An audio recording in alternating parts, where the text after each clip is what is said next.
হংকংয়ের এগেনস্টে আজকে রাতে মাঠে নামবে বাংলাদেশ।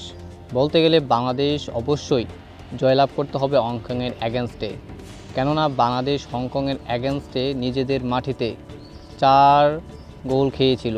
বলতে গেলে শেষ মুহূর্তে এসে যেভাবে গোল খেয়েছে তা অত্যন্ত বাজে ছিল। বাংলাদেশ চাইবে আজকে হংকংয়ের এগেনস্টে জয়লাভ করার জন্য।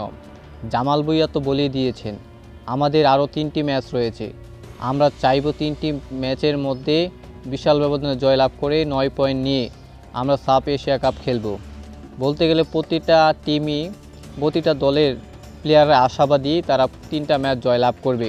আমারও বিশ্বাস টিম ম্যানেজমেন্ট এবং প্লেয়াররা যদি একতাবদ্ধ হয়ে খেলতে পারে তাহলে দলের হয়ে ভালো কিছু করা সম্ভব। যার ফলে আজকে হংকংয়ের এগেনস্টে বাংলাদেশ ভালো কিছু করবে এই প্রত্যাশা নিয়ে ভক্তদের কাছে দোয়া চাইলেন জামাল ভুঁইয়া।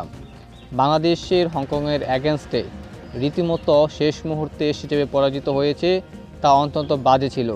এই বাজে সিচুয়েশন বলে বাংলাদেশ চাইবে সেরা মুহূর্তকে উপহার দেওয়ার জন্য। বাংলাদেশের কাছে সুবর্ণ সুযোগ রয়েছে সাব এশিয়া কাপ খেলার জন্য। বাংলাদেশের শেষ সুযোগ কাজে লাগাতে পারবে কিনা বাংলাদেশ তা দেখার অপেক্ষায় কোটি বাঙালি। বাংলাদেশের হামজা চৌধুরী অসাধারণ কিছু করবে এই প্রত্যাশা রয়েছে ভক্তদের।